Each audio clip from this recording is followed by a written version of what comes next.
A menudo escuchamos la expresión, los tiempos han cambiado. Y quizás sea cierto. Nuestra generación ha presenciado enormes adelantos en el campo de la medicina, el transporte, la comunicación, exploración, etc. No obstante, existen esas islas, alejadas de constancia, en medio del inmenso mar de cambios. Por ejemplo, los muchachos todavía son muchachos, y continúan haciendo las mismas fanfarronadas pueriles.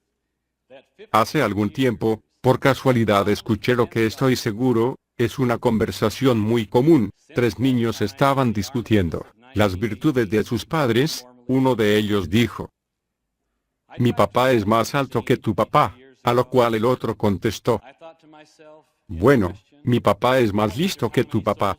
El tercer niño comentó, mi papá es doctor. Entonces, volviéndose a uno de los demás, dijo en tono de mofa, ¿y tú, papá es solo un maestro? El llamado de una de las madres concluyó la conversación, pero las palabras continuaron resonando en mis oídos. Solo un maestro, solo un maestro. Un día, cada uno de esos niños llegará a apreciar el valor de los maestros inspirados, y reconocerá con gratitud sincera la marca indeleble que tales maestros les dejarán en sus vidas. El maestro, como dijo Henry Brock Adams, influye hasta en la eternidad. Nunca sabe hasta qué punto llegará su influencia. Esta verdad es aplicable a cada uno de nuestros maestros. Primero, el maestro en el hogar. Segundo, el maestro en la escuela. Tercero, el maestro en la iglesia.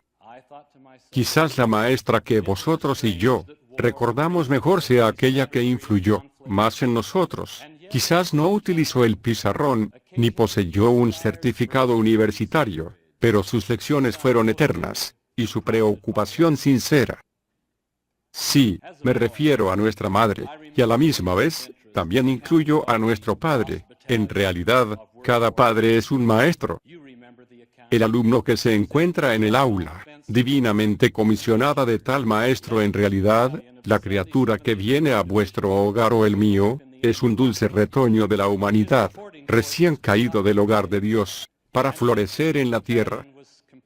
El valioso tiempo para enseñar es transitorio, las oportunidades son perecederas. El padre que descuida su responsabilidad como maestro podrá, en años futuros, cosechar una amarga perspectiva. En la frase frecuentemente repetida, podría haber sido.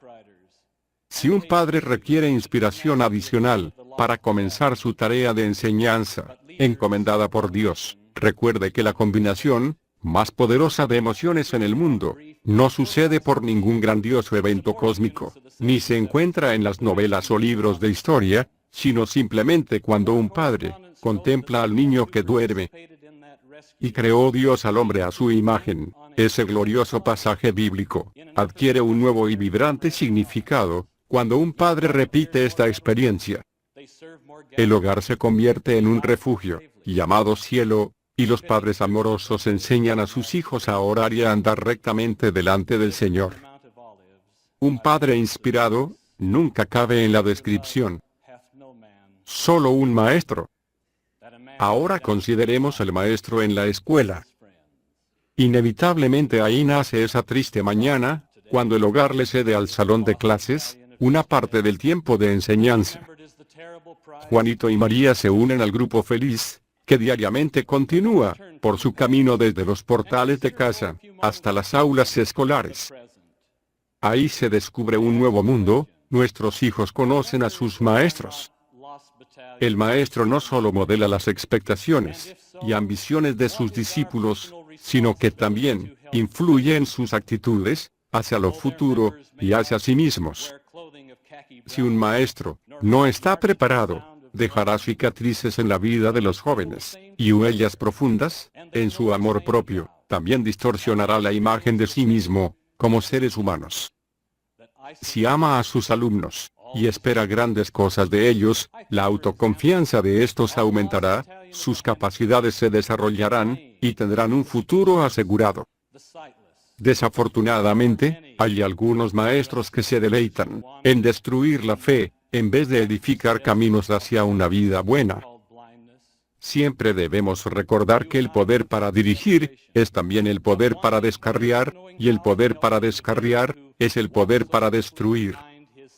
En las palabras del presidente Reuben Clark, hiere, mutila y entorpece a un alma, aquel que siembra la duda, o destruye la fe en las verdades fundamentales.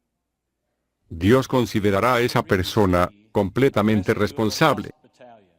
¿Y quién puede medir las profundidades a las que caerá? Aquel que intencionalmente priva a otro de la oportunidad de lograr la gloria celestial. Siendo que no podemos tener control sobre la clase, por lo menos podemos preparar al alumno. Os hacéis la pregunta, ¿cómo? Yo os digo, proveed una guía, para la gloria del reino celestial de Dios, aún un barómetro, para distinguir entre las verdades de Dios y las teorías de los hombres. Hace varios años sostuve entre mis manos dicha guía. Era un volumen de escrituras, el que comúnmente llamamos combinación triple, la cual contiene el Libro de Mormón, Doctrinas y Convenios y la Perla de Gran Precio. El libro era el regalo de un padre amoroso a su hermosa hija, quien siguió cuidadosamente su consejo. En la primera página, su padre había escrito estas inspiradas palabras: 9 de abril de 1944. A mi querida hija Maureen, que puedas tener una medida constante, mediante la cual puedas juzgar entre la verdad y los errores de las filosofías del hombre, y de esta manera, progresar espiritualmente, a medida que aumentes en conocimiento. Te obsequio este libro sagrado, para que lo leas frecuentemente, y lo atesores durante toda tu vida. Con cariño, tu padre. Harold B. Lee. Hago la pregunta: ¿solo un maestro? Finalmente, volvámonos al maestro, que generalmente vemos los domingos, el maestro en la iglesia. En este marco, se unen la historia de lo pasado, la esperanza de lo presente, y la promesa de lo futuro.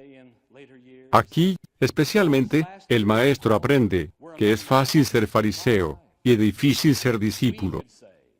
El maestro es juzgado por sus alumnos, no solo por lo que hace y la manera en que enseña, sino cómo vive.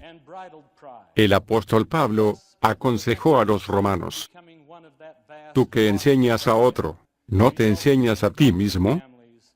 Tú que predicas que no se ha de hurtar, ¿hurtas? Tú que dices que no se ha de adulterar, ¿adulteras? Pablo, ese maestro inspirado y dinámico, nos pone un buen ejemplo.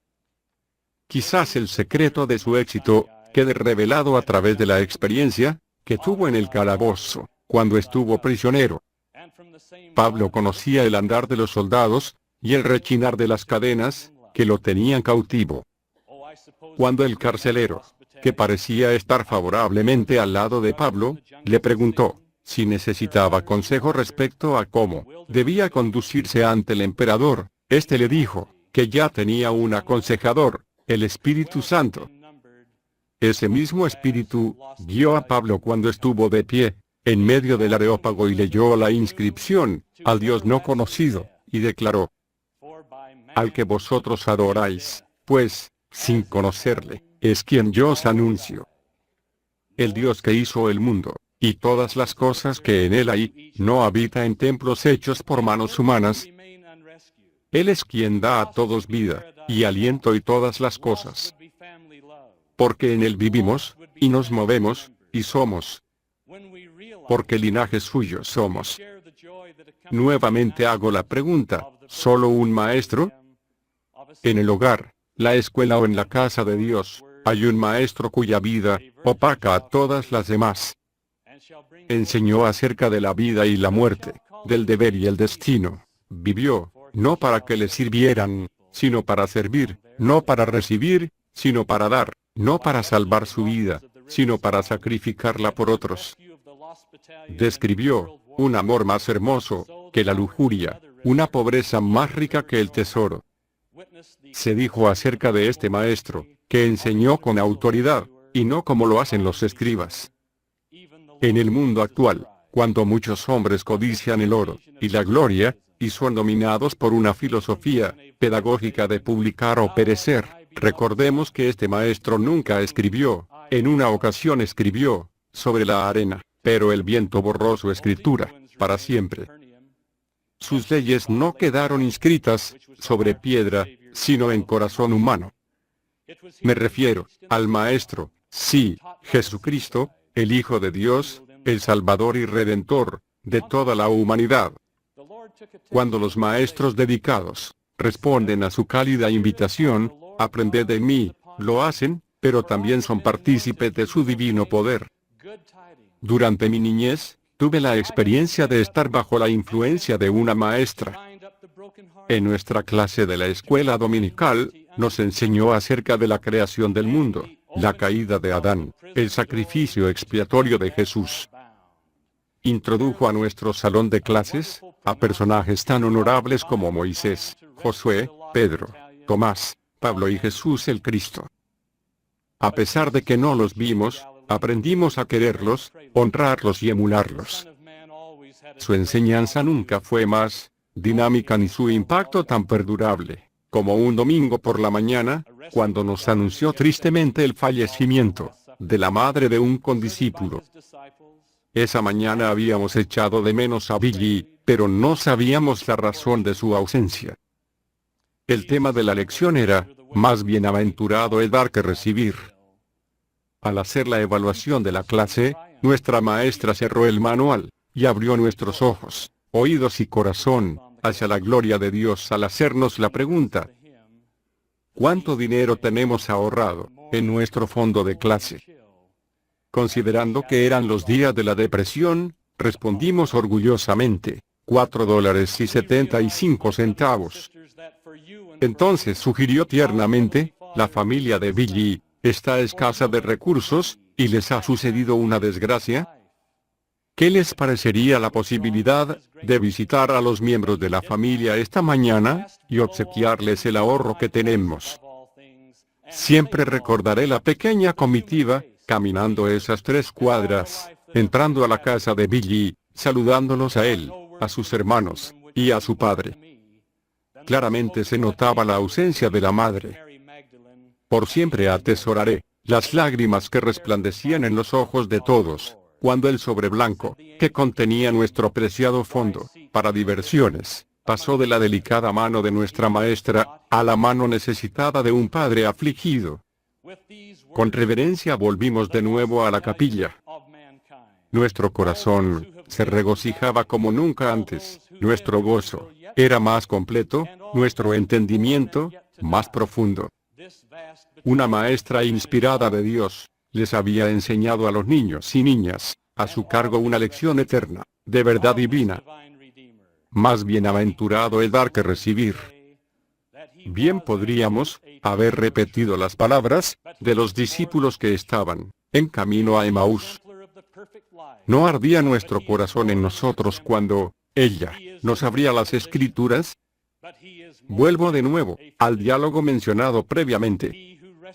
Cuando el niño oyó las fanfarronadas, mi papá es más alto que el tuyo, mi papá es más inteligente que el tuyo, mi papá es doctor, bien podría haber contestado, tu papá podrá ser más alto que el mío.